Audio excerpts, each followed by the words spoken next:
Welcome to Michelle's Making Coffee, Crafts, Cookies, and Cocktails. If you like what you see, give me a thumbs up, subscribe, and turn on that notification bell. Don't forget to comment and let me know what you like.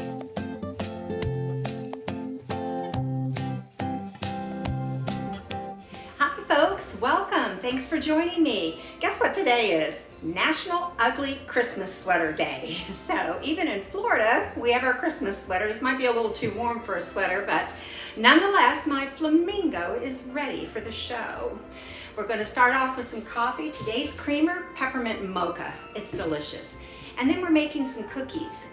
The cookie I'm making today is a basic drop cookie recipe that you can add pretty much anything that you might like in your cookies into that recipe.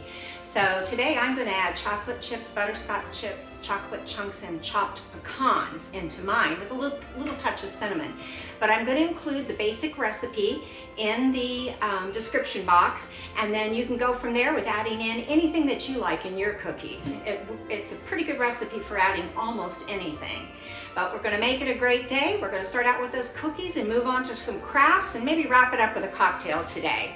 Thanks for joining me. For this basic drop cookie recipe, you're going to need brown sugar and white sugar, flour, baking soda, baking powder, salt, an egg, vanilla extract, and a stick of butter.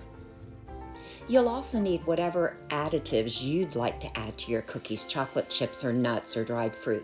You begin by sifting together all the dry ingredients, so the salt, baking powder, and baking soda needs to be mixed in with the flour. My sifter is broken right now, so I just mixed everything in this large measuring cup and gave it a good stir to evenly disperse all the dry ingredients. Next, you'll cream the butter in the stand mixer. You can use a hand mixer, but it's a lot easier if you have a stand mixer. Just you can let it run, and you'll add the sugars, the white sugar and the brown sugar, creaming well after each addition.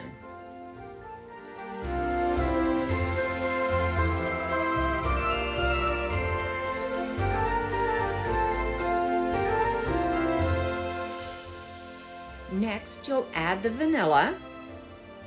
Allow it to continue mixing and add in the egg.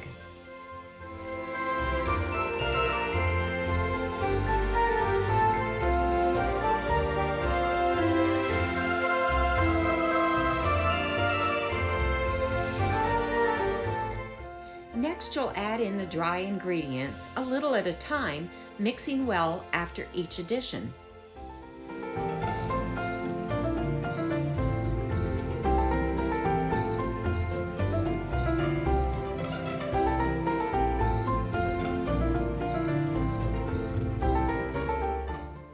Now it's time for your additives.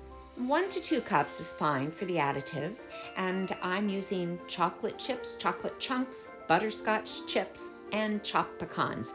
And I threw in a little dash of cinnamon.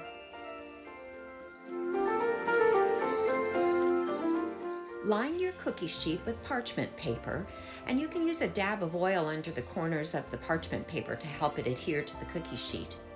And then you're going to drop generous tablespoonfuls of dough onto the cookie sheet. Space the cookies about 1.5 inches apart, and then you'll bake them in a preheated oven set to 375 for 10 to 14 minutes, depending on your oven. Just check them as they're cooking, and you want a nice golden brown on the peaks of the cookie.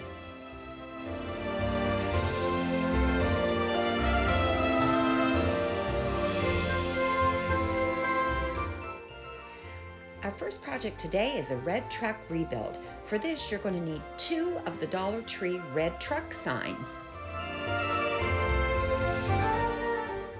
You're going to begin by deconstructing one of the truck signs, taking off the fenders and the cab overlay. Take off the Christmas tree off the other one as well. Next, we're going to sand off the glitter over the lettering, and then we'll spackle on top of that because the letters will show through the paint otherwise. Once the spackling dries, you'll sand it down. Don't worry if it remains rough though, because that's going to add to the rustic appearance that we want, and the levels of spackling are going to give it a little dimension. Flipping the truck over, I used the fenders to trace where the tires went. And you can also see how the cab piece will flip over on the other side as well and be painted with the chalk paint.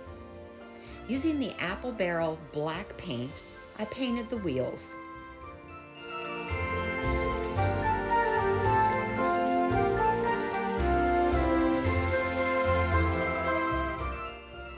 The red on the truck is a little shiny and bright for the rustic look that I'm going for. So I used some of the red chalk paint to dab on in different places, give it an uneven coat all over the truck to kind of give it a little more rustic look. I also painted over the spackling with the red chalk paint. And like I said, the spackling added some dimension and color to it, a little bit of different shading, different areas that I felt gave it a very rustic appearance. I also painted the cab piece on the reverse side with the red chalk paint.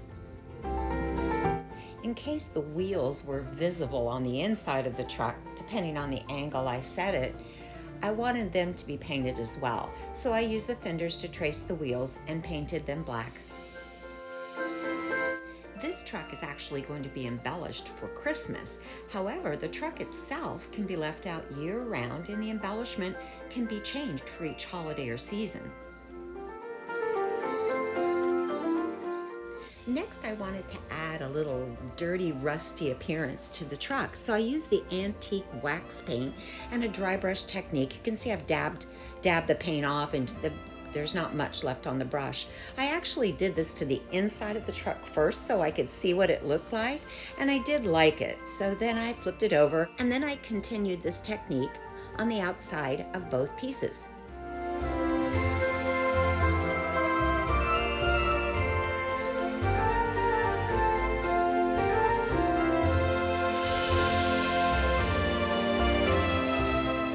Then it was time to glue on the cab piece and the fenders.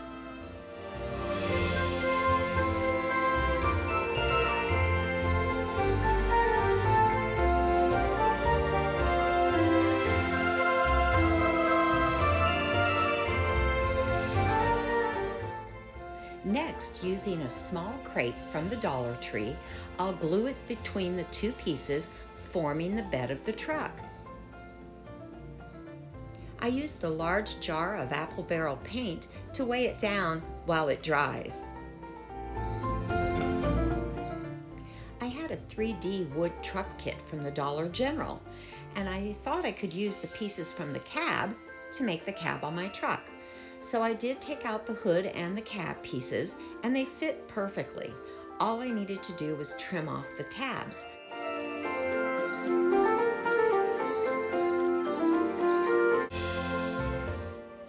Then I painted them with the red chalk paint and also the inside of the bed of the truck. Now it's time to glue the cab pieces on and the hood of the truck.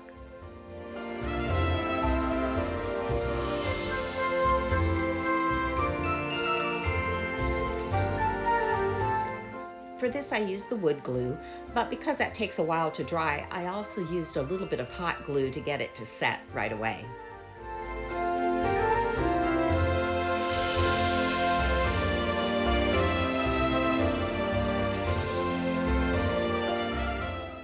Now I needed to add the hubcaps, so I used a small bottle of chalk paint and traced a circle in the center of each of the tires. I used some of the linen white chalk paint and the apple barrel black paint to mix together to get kind of a silvery gray tone to paint the hubcaps.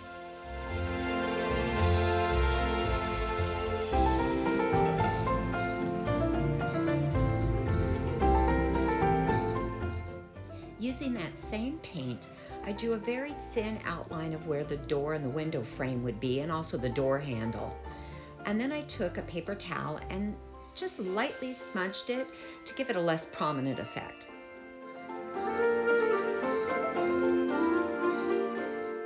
And of course, I did this to both sides of the truck.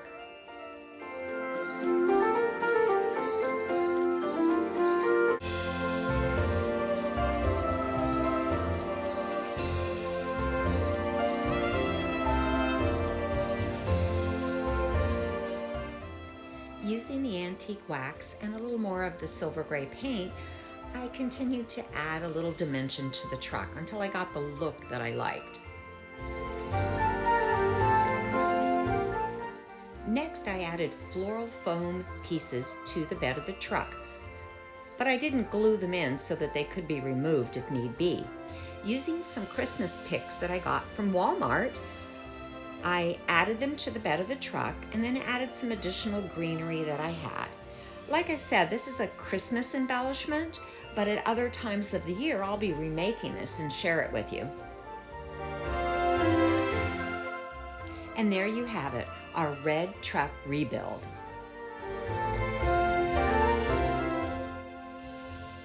Our second project is a reconstructed sled. For this, you're going to need one of the sled signs from the Dollar Tree and some craft paper and some of the small wooden cubes from the Dollar Tree also. You'll begin by deconstructing the sign.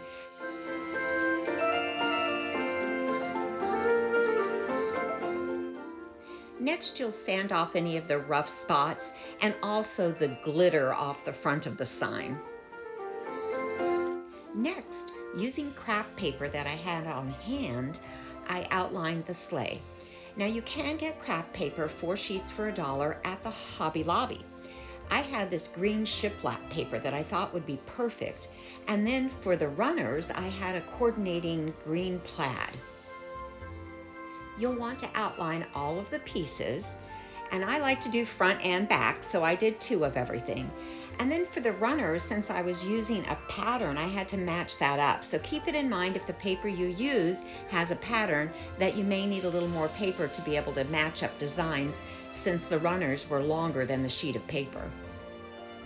Next, I cut out all the pieces and glued them onto the sled.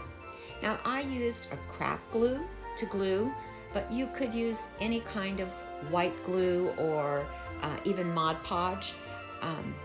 But whatever you have on hand will work.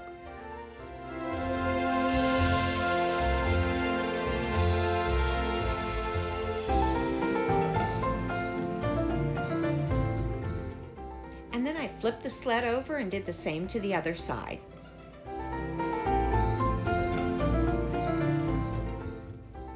Here you see what I mean about matching up the patterns so that you can't see a seam. I was running low on my glue, so you can see here I switched over to Mod Podge.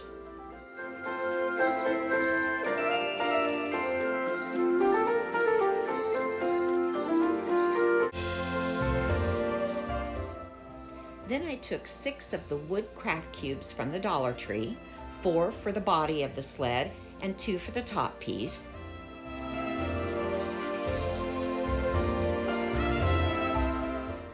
Using the cubes to separate the pieces gives it some height and dimension.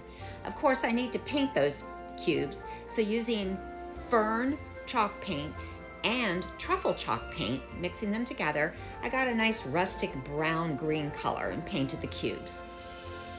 I used this same color of paint to brush along the edges of the wood between the paper, and I also used it to dry brush the edges to give it a little bit of an antique look.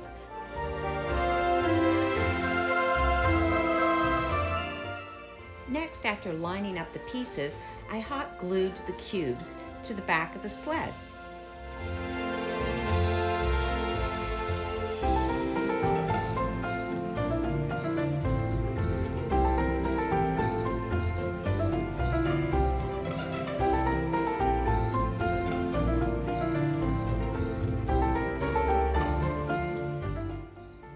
Next, I used hot glue to attach the pieces of the sled body to the runners.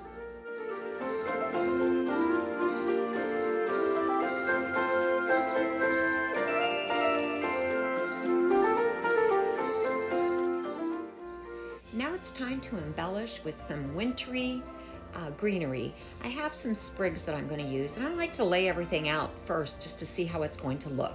I then made a bow using grosgrain ribbon, wrapped it around my fingers twice, and tied it off with the jute cord twine that I had.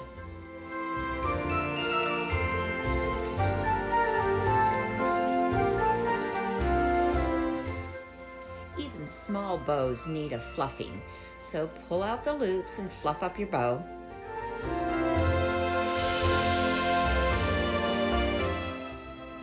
After gluing down the greenery, I decided that a sled definitely needs a snow-kissed look, so I used my Rust-Oleum linen white chalk paint and did a little dry brushing on the twigs to make them look snow-kissed.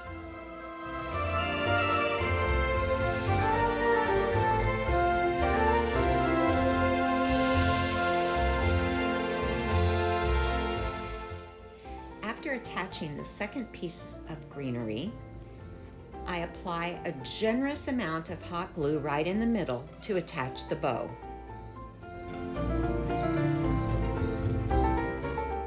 I then hot glued 3 tiny pine cones right in the middle of the bow.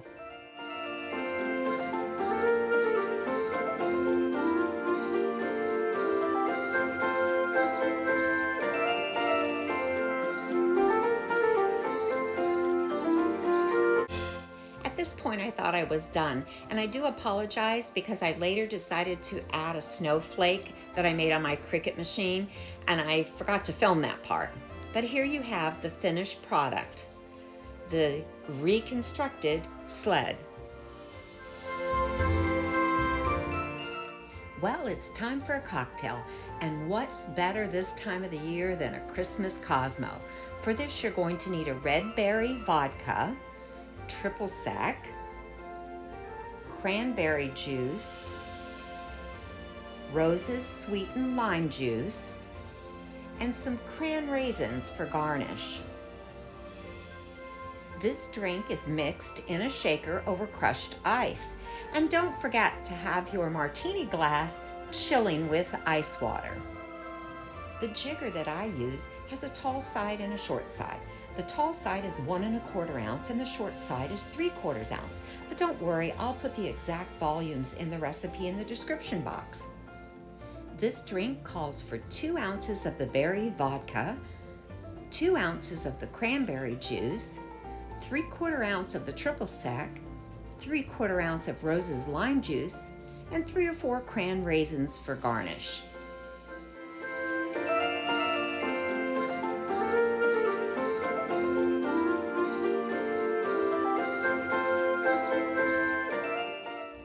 Add all the liquid ingredients in the shaker over crushed ice, and then remember, shaken, not stirred. Give this a good shake until it's well chilled.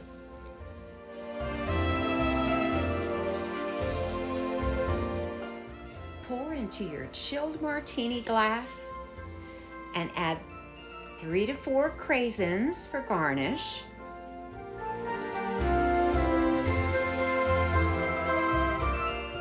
Enjoy!